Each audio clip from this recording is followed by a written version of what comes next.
Capítulo 20. Julgando pela palavra. Julgai todas as coisas. 1 Tessalonicenses capítulo 5, versículo 21. Lembre-se sempre disto. A Bíblia ensina que o Espírito de Deus e a Palavra de Deus concordam entre si.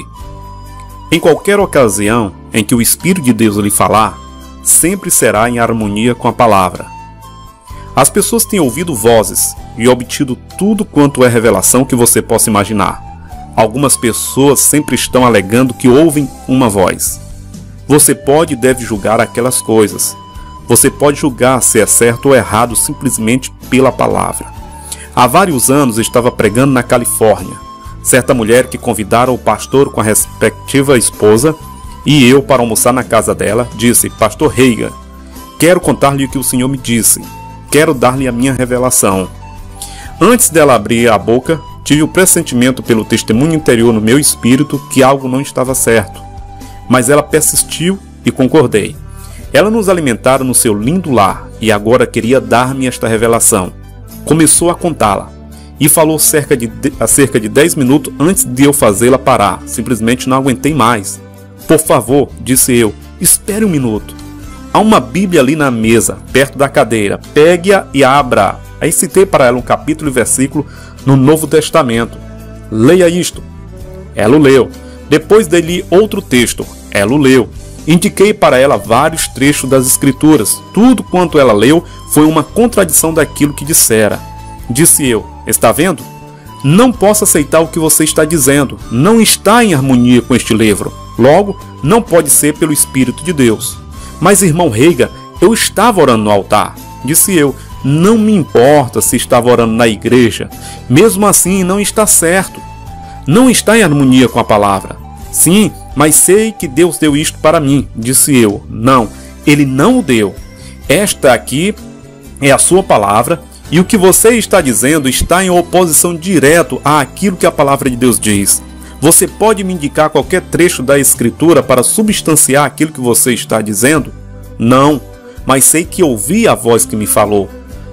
Acabo de lhe indicar 5 trechos das Escrituras. Com um pouco mais de meditação, poderia lhe ter oferecido 20, que contradizem aquilo que você está dizendo. Seja como for, disse ela. Com ou sem a Bíblia, sei que Deus me falou e vou ficar firme nisto. Quando fomos embora, o pastor disse: não queria dizer-lhe coisa alguma de antemão, mas esta senhora tão prezada era uma excelente santa de Deus, abrasada pelo Senhor. Era uma bênção para a igreja. Agora foi posta fora de todas as igrejas do evangelho pleno da cidade, porque ela insiste em empurrar estas coisas em todas as pessoas. Não devemos buscar vozes. Não devemos seguir vozes. Devemos seguir a palavra de Deus. Preguei numa reunião no estado de Oregon, no verão de 1954. No fim de um dos primeiros cultos, estava impondo as mãos nas pessoas que estavam na longa fila de oração. A cada pessoa perguntava a razão por que tinha vindo antes de ministrar a ela.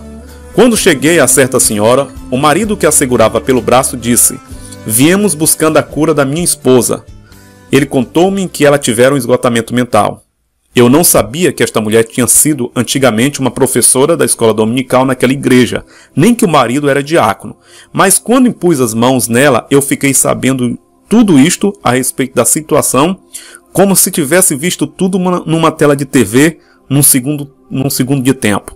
Sabia, mediante o dom espiritual, chamado a palavra do conhecimento, 1 Coríntios capítulo 12, versículo 8, via numa grande reunião de tabernáculo numa das maiores cidades de Oregon. Via sentada na congregação com milhares de outras pessoas.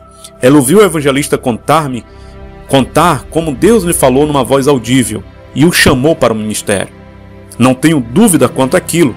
Ela deixou de perceber, no entanto, que ele não pediu que Deus lhe falasse daquela maneira. Deus simplesmente o fez segundo a vontade dele. Não temos o direito de pedir que Deus nos fale com voz audível. Se Deus na sua palavra nos tivesse contado o que faria, ou não tivesse contado o que faria, todos nós teríamos direito de reivindicá-lo. Este evangelista nem sequer esperava de modo especial que Deus falasse daquela maneira. Mas se Deus quiser, pode falar assim, e ele achou por bem fazê-lo. Na ocasião, em que ela ouviu contar aquilo, estava bem mentalmente. Mas então começou a pedir que Deus lhe falasse numa voz audível, e o diabo acomodou à sua vontade. Ela começou a ouvir vozes. Deixaram-na louca. Agora, estava para ser levada para o manicômio pela segunda vez. Além disto, viu o seguinte no espírito. O marido a levara para este mesmo evangelista para receber a libertação. Ela não foi liberta. Agora ele culpava aquele evangelista. Levara-a para outro evangelista de destaque. Ela não recebeu a libertação. Agora este diácono estava zangado com ele. Eu sabia que ela não seria liberta se eu impusesse nela as mãos, e que ele passaria então a ficar zangado comigo. Afastei dela a minha mão, portanto. Disse ao homem: leve sua esposa para o escritório do pastor, espere ali, quando eu completar esta fila de oração, vou falar com vocês. O pastor e eu fomos juntos para o escritório. Em primeiro lugar, disse eu nunca vim para Oregon. Antes, nunca vi você. Nunca ouvi você, nunca vi vocês. Nem sequer sei se o pastor conhece vocês. O pastor disse: ele é um dos nossos diáconos. Então disse eu: o pastor lhe dirá que não me contou coisa alguma. Passei então a relatar o que tinha visto. O diácono disse: foi exatamente assim. Agora, disse eu, vou contar-lhe porque não ministrei a ela. Sabe, ela quer ouvir estas vozes. Disse em seguida: ela não está tão ruim mentalmente que não sabe o que estou dizendo. Ela tomou a palavra: sei exatamente o que está dizendo. Disse eu: irmã, você não vai ser liberta até que você queira ser liberta. Enquanto você gostar das coisas como são, enquanto você quiser ouvir estas vozes, você vai ouvi-las. Ela disse: quero ouvi-las. Enquanto o pecador desejar viver no pecado, Deus o deixará viver no pecado. Mas se quiser ser transformado, Deus virá ao seu encontro. E ainda que a pessoa seja cristã, isto não quer dizer que perde sua livre atuação moral. Não fica sendo um robô, uma máquina em que Deus toca um botão e o cristão automaticamente tem que fazer tudo quanto ele deseja. Continua sendo um agente moral livre. Enquanto quiser que as coisas permaneçam assim, vão permanecer assim. Mas se desejar cooperar com Deus, poderá ser ajudado. Esta mulher disse: é deste jeito que eu quero as coisas. Disse eu: sabia isto no momento em que toquei em você. É por essa razão que não ministrei a você. Enquanto você quiser que as coisas sejam assim, vão ficar assim. Não procure vozes. Há sem dúvida muitos tipos de vozes no mundo, nenhum deles contudo sem sentido. 1 Coríntios capítulo 14, versículo 10. Não devemos aceitar coisa alguma sem examiná-las à luz da palavra de Deus. Estou contente porque aprendi alguma destas coisas cedo na vida. Já mencionei minha cura quando era mocinho, simplesmente pondo em prática Marcos 11, 23 e 24. Nasci com o coração deformado. Nunca corria nem brincava como as demais crianças. Fiquei confinado à cama 4 meses antes do meu 16º aniversário. Meu corpo ficou praticamente totalmente paralisado. Fui me desgastando até pesar somente 40 quilos. Certo dia, perguntei ao 5º médico que tratou do meu caso: alguma coisa está errada com a minha vista ou com meu sangue? Quando o Dr. Max tirou o sangue do meu dedo, não parecia vermelho. Este médico disse: vou contar-lhe a verdade, filho. Vou lhe explicar em linguagem de leigos. Os glóbulos vermelhos do sangue devoram os glóbulos vermelhos mais rapidamente do que você pode produzi-los, ou do que nós podemos tratar medicamente. Se você não tivesse a enfermidade cardíaca, se você não tivesse a paralisia, esta doença incurável do sangue se revelaria fatal por si mesmo. Eu não sabia a respeito da cura divina. Não conhecia ninguém no mundo inteiro que acreditasse na cura divina. Quando a achei na Bíblia, pensava ter achado algo acerca que ninguém mais sabia nada.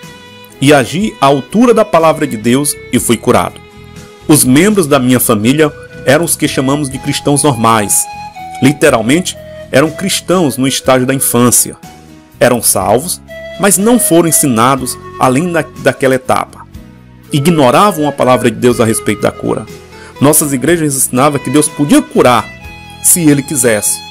Outras ensinavam não somente Ele não queria curar, mas também que Ele não podia curar.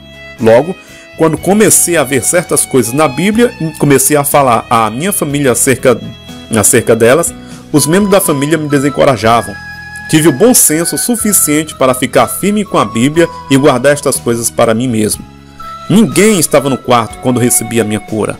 Tinha me levantado e andado pelo quarto vários dias em seguida, antes de dizer à mamãe: traga-me um par de sapatos e meias, umas roupas de baixo e uma calça e uma camisa. Não tinha usado nada senão pijama durante 16 meses. Vou levantar-me e tomar meu café à mesa amanhã cedo. Ô filho, sabe o que está fazendo? Custou-me 45 minutos para persuadir-lhe a aceitar a ideia de deixar aquelas roupas prontas para mim. Morávamos com nossos avós do lado materno e pedi que minha mãe não contasse ao resto da família. Ora, era possível tomar nota do fato. Vovô levantava-se cedo e sentava-se lá fora, na cadeira de balanço do alpendre. Quando a gente notava aquela cadeira de balanço ranger com o movimento do vovô, ao se levantar e ir andando em direção aos fundos da casa, para a sala do jantar, não valia apenas olhar para o relógio. Eram 7h30. Vovô funcionava por um horário exato. Se você olhasse o relógio e este não marcasse 7h30, precisaria ajustá-lo. Eram 7h30. Meu quarto ficava na frente da casa. Às 7h30 naquela manhã de agosto, ouvi o ranger daquela cadeira de balanço do alpendre. Ouvi seus passos enquanto andava para os fundos da casa. Eu já estava totalmente vestido, sentado numa cadeira no meu quarto. Então saí andando do meu quarto, atravessei o outro quarto e entrei na sala do jantar. Não esperava aquilo. Vovô, um homem de poucas palavras, levantou os olhos e disse: o morto ressuscitou-se? Lázaro está ressurreto? Disse eu: sim, o Senhor me levantou. Depois pedi para fazer as ações de graças pela refeição. Orei. E comemos. É surpreendente quão rapidamente se pode comer se não se fala tanto. Não se falava à mesa de vovô, especialmente os jovens. Dentro de 15 minutos acabamos. Voltei para o meu quarto. Eram 7:50. Sabia que mamãe entraria cerca das 8 horas para fazer a cama. Usualmente eu estava na cama e ela me dava meu banho. Apenas 2 dias antes, no dia em que fui curado, ela me banhara. Era assim o estado de incapacitação naquela manhã, de quinta-feira. Pois embora meu coração estivesse batendo certo, sentia-me fraco após o esforço que fizera. Pensei, portanto, vou deitar-me um pouco, atravessado na cama, até que mamãe venha limpar o quarto. Depois vou sair e sentar-me com o vovô na cadeira de balanço. Tinha vontade de ir andando para a cidade cerca das 10 horas. Cochilei e dormi durante 10 minutos. Às 8 horas fiquei bem despertado. De repente, pensava que mamãe estivesse no quarto. Alguém estava no quarto. Não o vi, mas ouvi esta voz. Para mim era audível. Falava num monótono, lento e profundo. E até mesmo citava as Escrituras. Disse: que é a vossa vida? Sois apenas como neblina que aparece por um instante e logo se dissipa. Houve uma pausa. Depois a voz disse: e hoje certamente morrerás. Nem toda voz é de Deus. A primeira voz audível que escutei era do diabo, mas não reconhecia aquele fato na ocasião. Pensava que Deus estava bem ali no meu quarto. Fiquei sentado na cama. Os pensamentos vieram à cabeça mais rapidamente do que balas de metralhadora. Sabia que Tiago disse: que é a vossa vida? Sois apenas como neblina que aparece por um instante e logo se dissipa. Tiago, capítulo 4, versículo 14. Sabia que era um trecho das Escrituras. Eu sabia que o Senhor mandara a Isaías dizer a Ezequias: põe em ordem a tua casa, porque morrerás e não viverás. Isaías 38, versículo 1. Além disso, lá naqueles tempos, quando eu nada sabia a respeito da cura divina, durante os primeiros 6 meses da confinação à cama, tinha orado na única dimensão que conhecia. Os médicos tinham dito que eu obrigatoriamente morreria, e aceitei o veredito deles. Orava, portanto: Senhor, deixe-me saber antes do tempo, por favor, a fim de me dar um prazo para despedir-me de todos. Desartes, estes pensamentos, como outra voz falando à minha mente, disseram: Deus agiu desta maneira sobrenatural para deixar você saber que vai morrer, para dar-lhe tempo para despedir-se de todos. A cura divina é certa, você foi curado. O diabo não podia discutir este fato, eu já possuía a palavra quanto a isto. Sua família sabe que você foi curado. Podem ver o que aconteceu. Mas lembre-se que a Bíblia disse: aos homens está ordenado morrerem uma só vez. Já veio o seu tempo ordenado para morrer. Você vai morrer hoje. Levantei-me da cama. Pensava que Deus estava de pé lá naquele quarto. E atravessei o quarto suavemente e sentei-me numa cadeira ao lado da janela. Ali fiquei esperando a minha própria morte, desde cerca das 8h30 da manhã até as 14h30. Às 14h30, enquanto ainda estava sentado naquela cadeira, algumas palavras vieram flutuando de algum lugar lá no fundo do meu íntimo. Não sabia então aquilo que sei agora, mas tinha nascido do Espírito. O Espírito Santo estava no meu espírito, e foi ele quem escreveu a Bíblia. Os homens da antiguidade escreveram conforme foram movidos pelo Espírito Santo. O Espírito sabe o que está neste livro, porque ele estava em mim. Meu espírito sabia alguma das coisas que o Espírito Santo sabe. Dessarte, estas palavras subiram flutuando para a minha mente, de algum lugar dentro de mim. Saciá-lo-ei com longevidade, e lhe mostrarei a minha salvação. Não as escutei, simplesmente as deixei flutuar para longe de mim. Continuava sentado ali, esperando a morte. Pela segunda vez, estas palavras subiram flutuando para minha mente, de dentro de mim. Saciá-lo-ei com longevidade, e lhe mostrarei a minha salvação. Peguei estas palavras e as virei algumas vezes na minha mente. Pensei então, sim, mas Deus operou desta maneira sobrenatural para me deixar saber que vou morrer hoje. Quando fixei a minha mente nisto, aquelas palavras desapareceram. Na terceira vez, enquanto ficava sentado ali, estas palavras vieram flutuando para cima, e aquela coisa interior falou para minha mente: saciá-lo-ei com longevidade, e lhe mostrarei a minha salvação. Por momentos, retomei-as e as repeti somente na minha mente. Disse então sussurrando: sim, mas Deus operou desta maneira sobrenatural para me deixar saber que vou morrer. Mais uma vez, ao fixar minha mente nisto, perdi a mensagem. Na quarta vez, de modo um pouco mais autoritário, o Espírito de Deus falou. Pulei. Pensei que alguém tivesse chegado às escondidas atrás de mim. A voz do Espírito de Deus disse: saciá-lo-ei com longevidade, e lhe mostrarei a minha salvação. Eu disse: quem falou aquilo? Queria dizer, quem está aqui dentro falando comigo? Mas a voz respondeu e disse: o Salmo 91. Minha Bíblia estava no chão debaixo da cadeira onde eu estivera sentado o dia todo. Nem sequer olhara para ela. Peguei-a na mão, abri-a no Salmo 91. Quando cheguei até o fim, realmente estava escrito: saciá-lo-ei com longevidade, e lhe mostrarei a minha salvação. Versículo 16. Mas você pensa que o diabo desistirá tão rapidamente assim? Nada disso. Outra voz, parecia alguma coisa sentada no meu ombro, disse no meu ouvido e na minha mente naturais: sim, mas aquilo está no Antigo Testamento. É só para os judeus, não é para a igreja.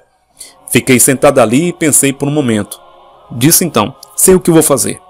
Vou consultar as minhas referências bíblicas. Se conseguir achar alguma coisa assim no Novo Testamento, saberei que pertence a mim e à igreja. Comecei com o Salmo 91. Uma referência à longevidade me levou para Provérbios. Então a palavra começou a me iluminar.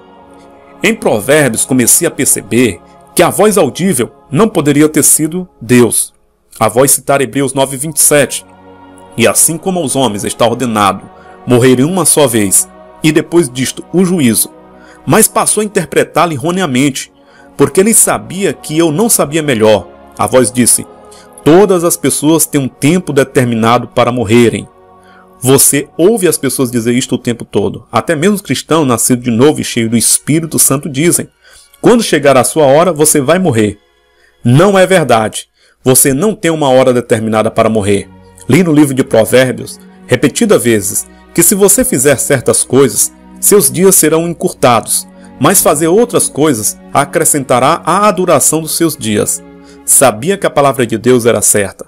Sabia que ainda que aquela voz tenha escolhido um versículo de um capítulo e o tenha dado a mim, não era Deus falando, porque não estava em harmonia com o restante da palavra de Deus. Continuei a procurar as referências bíblicas. Assim fui trazido para o Novo Testamento. Cheguei até Efésios capítulo 6, versículo 1 ao 3. E depois entrei em 1ª e 2ª Epístola de Pedro.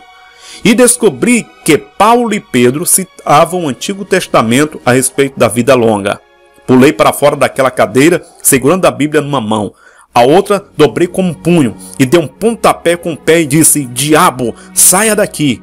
Era você falando comigo. Era você que me falava com aquela voz sobrenatural. Quero que você saiba que não vou morrer hoje. E não vou morrer amanhã. E não vou morrer na semana que vem. E não vou morrer no mês que vem. E não vou morrer nos próximos 5 anos. E não vou morrer nos próximos 10 anos. E não vou morrer nos próximos 15 anos. E não vou morrer nos próximos 20 anos. E não vou morrer nos próximos 25 anos. E não vou morrer nos próximos 30 anos. E não vou morrer nos próximos 40 anos. E não vou morrer nos próximos 50 anos. E não vou morrer nos próximos 60 anos. E não vou morrer nos próximos 65 anos. Eu estava com 17. Isto me deixaria ter 72 anos de vida. Deus disse: saciá-lo-ei com longevidade. Se eu não ficar satisfeito com uma vida até os 72 anos, continuarei vivendo até ficar satisfeito.